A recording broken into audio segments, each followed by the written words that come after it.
વિદ્યાર્થી મિત્રો, આપ સર્વેનું હાર્દિક સ્વાગત છે આપણી યુટ્યુબ ચેનલ ગુરુ જ્ઞાન શાળાની અંદર.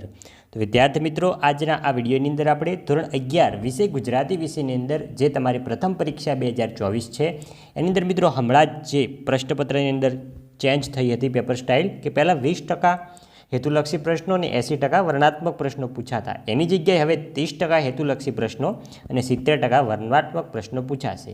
તો એની સંપૂર્ણ બ્લુપ્રિન્ટની ચર્ચા આજે આપણે વિડીયોની અંદર કરીશું. તો વિદ્યાર્થી મિત્રો, વિડીયોને તમારે સ્કીપ કર્યા વગર છેલ્લે સુધી પૂરેપૂરો જોવાનો છે અને ચેનલ ઉપર નવા હોય તો ચેનલને પણ અચૂકથી સબસ્ક્રાઈબ કરી લેવાની છે. તો ચલો વિદ્યાર્થી મિત્રો, હવે તમારો વધુ ટાઈમ વેસ્ટ નહીં કરીએ અને આપણે સંપૂર્ણ બ્લુપ્રિન્ટની ચર્ચા કરીશું. તો તમે જોઈ શકો છો, ગુજરાત માધ્યમિક અને ઉચ્ચતર માધ્યમિક શિક્ષણ બોર્ડ ગાંધીનગર દ્વારા શૈક્ષણિક વર્ષ 2024-25 એની અંદર ધોરણ 11નું ગુજરાતી, મિત્રો આપણે ગુજરાતી આવશે પ્રથમ ભાષા, એની પ્રથમ પરીક્ષાનું માળખું જોઈશું. તો મિત્રો આપણું પેપર તો 50 માર્ક્સ સુધી રહેવાનું છે, સમય 2 કલાકનો જ રહેવાનો છે.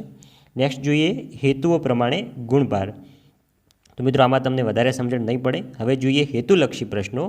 તો વિકલ્પ વિના 21 પ્રશ્નો પૂછાશે અને વિકલ્પ સાથે 22 પ્રશ્નો થશે. અતિ ટૂંકા પ્રશ્નો એટલે કે વેરી શોર્ટ ક્વેશ્ચન, તો મિત્રો એમાં 13 પૂછાશે અને કુલ ગુણ હશે 13. ટૂંકી જવાબી પ્રશ્નો તો એ મિત્રો 6 ગુણના હશે. લાંબા પ્રશ્નો એ મિત્રો 9 ગુણના અને નિબંધ પ્રકારના પ્રશ્નો એટલે કે મોટા પ્રશ્નો એ મિત્રો હશે 7 માર્ક્સના, એટલે ટોટલ આપણું થશે 50 માર્ક્સનું પ્રશ્નપત્ર.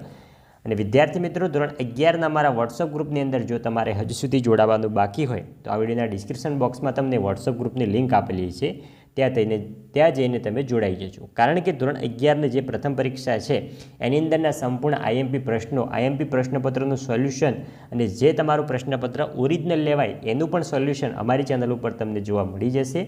જેથી કરીને ભૂલ્યા વગર અચૂકથી જોઈન થઈ જજો અને તમારા બીજા મિત્રો સુધી પણ શેર કરજો, જેથી કરીને તેમને પણ લાભ થઈ શકે. તો જોઈએ મિત્રો, જે પદ વિભાગ હોય છે એમાં ટોટલ 10 માર્ક્સનું પૂછાશે. ગદ્ય વિભાગ હોય છે એમાં 10 માર્ક્સનું. વ્યાકરણ વિભાગ એટલે કે એમાં પણ 10 માર્ક્સનું. અર્થગ્રહણ એટલે કે ફકરામાંથી જવાબો શોધવાના હોય છે. એક ફકરો આપેલો હશે, એક કવિતા આપેલી છે, એમાંથી મિત્રો તમને 10 માર્ક્સનું પૂછાય છે. અને લેખક સજ્જતા એટલે કે નિબંધ છે, પત્ર છે, એ ટોટલ થઈને 10 એટલે કે ટોટલ થશે આપણું 50 માર્ક્સ. હવે આપણે વિગતવાર માળખું જોઈએ. તો પાર્ટ એમાં મિત્રો આપણે બધાને ખબર છે પ્રશ્ન 1 થી 7 જે મિત્રો પદ આધારિત પ્રશ્નો હોય છે, 8 થી 14 એ મિત્રો ગદ્ય આધારિત પ્રશ્નો હોય છે. અને મિત્રો જે અમે આઈએમપી પેપરનું સોલ્યુશન કરાવીશું, ટોટલ 3 પેપર આવશે અમારી ચેનલ ઉપર. એ 3 પેપરના વિડીયો જો તમે જોશો તો પરીક્ષાની અંદર તમારે 90% પ્લસ તૈયારી તો ઓટોમેટિક થઈ જ જશે અમારા વિડીયો જોવાથી. પાર્ટ સી જે છે એમાં વ્યાકરણ આધારિત આવશે. સેક્શન ડી જે અર્થગ્રહણ આધારિત ને સેક્શન ઈ જે મિત્રો લેખન સજ્જતા આવશે. નેક્સ્ટ જોઈશું. નેક્સ્ટ છે પ્રશ્નપત્રનું માળખું. આપણે આગળ વધીશું તો આગળ છે વિભાગ એ જે પદ આધારિત વિભાગ છે. એમાં મિત્રો પ્રશ્ન 1 જે છે એ તમારે છે કર્તા કૃતિ, મૂળ કૃતિ, સાહિત્ય કૃતિ આધારિત પ્રશ્ન પૂછવામાં આવશે. એનો મિત્રો 1 ગુણ રહેશે. નેક્સ્ટ મિત્રો જે પ્રશ્ન છે એમાં મિત્રો તમને A, B, C, D એમ 4 વિકલ્પો પણ આપેલા હશે. નેક્સ્ટ છે પ્રશ્ન 2 અને 3. તો આપણે એક વાક્યની અંદર પ્રશ્ન લખવાનો રહેશે, 2 પ્રશ્નો હશે, 2 ગુણ હશે.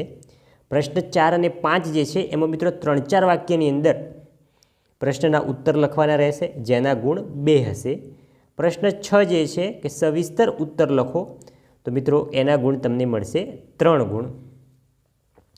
એ પણ તમે જોઈ શકો છો. સોરી મિત્રો, એનો પ્રશ્ન નંબર હશે પ્રશ્ન 7 અને એની અથવામાં પણ તમને પ્રશ્ન પૂછાશે, એટલે એના ગુણ મોટો પ્રશ્ન છે એટલે 3 ગુણ રહેશે. અને સેમ વિભાગ બીની અંદર પણ મિત્રો એવું જ રહેશે. નેક્સ્ટ હવે આગળ વધીશું વ્યાકરણ વિભાગની અંદર. તો વ્યાકરણ વિભાગની અંદર તમને કોઈપણ 2 સમાનાર્થી શબ્દો શોધીને લખવાના રહેશે અને એકનો મિત્રો અડધો માર્ક્સ રહેશે. એમાં મિત્રો 15, 16 અને 17 આપેલા છે. નેક્સ્ટ છે આપેલા વાક્યમાંથી કોઈપણ 2 વાક્યોમાં રેખાંકિત શબ્દોની વિરોધી શબ્દ લખી વાક્યનો અર્થ ન બદલાય તે રીતે વાક્ય તમારે લખવાનું રહેશે. એ પ્રશ્ન નંબર હશે 18, 19 અને 20. નેક્સ્ટ આપેલા શબ્દ સમૂહ માટે કોઈ 2 શબ્દ સમૂહ માટે 1 શબ્દ લખવાનો રહેશે. એ મિત્રો 21, 22 ને 23. તો મિત્રો તમે અમારા સેમ્પલ પેપર જોશો એટલે તમને ખબર પડી જશે કે કેવી રીતે આવશે. નેક્સ્ટ છે તળપદા શબ્દનું શ્રેષ્ઠ રૂપ લખવાનું રહેશે. એ પ્રશ્ન નંબર થશે 24 ને 25. નેક્સ્ટ છે સાચી જોડણી લખવાની થશે. એ પ્રશ્ન નંબર 26, 27. વ્યાકરણમાં મિત્રો દરેકના અડધો ગુણ છે. નેક્સ્ટ જોઈએ પ્રશ્ન 30, એની અથવામાં પણ 30 પૂછાશે, રૂઢિપ્રયોગ જે છે. નેક્સ્ટ છે મિત્રો સૂચના મુજબ કરો. એમાં મિત્રો પ્રશ્ન 31માં પૂછાશે વાક્યમાં પ્રત્યય સુધારો. 32માં પૂછાશે વાક્યમાં સંયોજક શોધો. 33માં પૂછાશે વાક્યમાં વિભક્તિ પ્રકાર ઓળખાવો. 34માં પૂછાશે વાક્યમાં સંયોજક મૂકવું. નેક્સ્ટ છે વિભાગ ડી, જે મિત્રો આપણો અર્થગ્રહણ વિભાગ છે. એમાં મિત્રો જે પાઠ્યેતર પદના આધારે આપેલા પ્રશ્નોના એક વાક્યમાં ઉત્તર લખો. ટોટલ 4 પ્રશ્નો હશે અને 4 પ્રશ્નોના આપણે ફકરામાંથી જવાબ શોધીને લખવાના છે. નેક્સ્ટ ગઢખંડ છે. ગઢખંડની અંદર પણ 4 પ્રશ્નો પૂછાશે અને એ 4 પ્રશ્નોમાંથી આપણે તેના સાચા જવાબ આપવાના છે અને આપણને 4 માર્ક્સ મળી જશે. નેક્સ્ટ છે આપેલા 2 વાક્યમાં યોગ્ય વિરામ ચિહ્નો દર્શાવી ફરી લખવાના છે. તો મિત્રો જે 43મો પ્રશ્ન છે એ તમારે એક પેરેગ્રાફ આપેલો છે. એમાં મિત્રો વિરામ ચિહ્નો તમને નહીં આપેલા હોય. તમે તમારી રીતે જાતે તમારે વિરામ ચિહ્નો મૂકીને પેરેગ્રાફ સાચો લખવાનો છે. નેક્સ્ટ વિભાગ ઈ જોઈએ કે પંક્તિનો વિચાર વિસ્તાર, પ્રશ્ન નંબર 44. તો વિચાર વિસ્તાર આપણને 3 માર્ક્સનો પૂછાશે. નેક્સ્ટ જોઈએ નિબંધ લેખન. તો નિબંધ લેખન મિત્રો નિબંધ 3 પૂછાશે. 3માંથી કોઈ પણ આપણે એક નિબંધ લખવાનો છે અને નિબંધના ટોટલ માર્ક્સ છે 7 માર્ક્સ. નેક્સ્ટ મિત્રો જોઈએ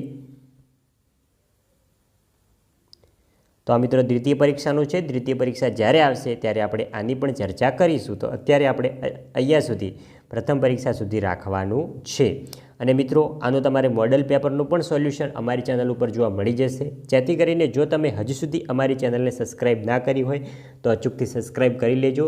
અને ધોરણ 11ના ગુજરાતી વિષય સિવાયના બીજા વિષયના પણ સંપૂર્ણ બ્લુપ્રિન્ટની સમજ અમારી ચેનલ ઉપર વિડીયો આવી જશે. એ દરેક વિડીયોની લિંક આ વિડીયોના ડિસ્ક્રિપ્શન બોક્સમાં આપેલી છે. ત્યાં જઈને તમે તમામ વિડીયો જોઈ શકો છો વિદ્યાર્થી મિત્રો. તો મિત્રો પ્રથમ પરીક્ષાની અંદર સારો સ્કોર અને સારો માર્ક્સ મેળવવા માટે અમારી ચેનલને અચૂકથી સબસ્ક્રાઈબ કરીને જજો.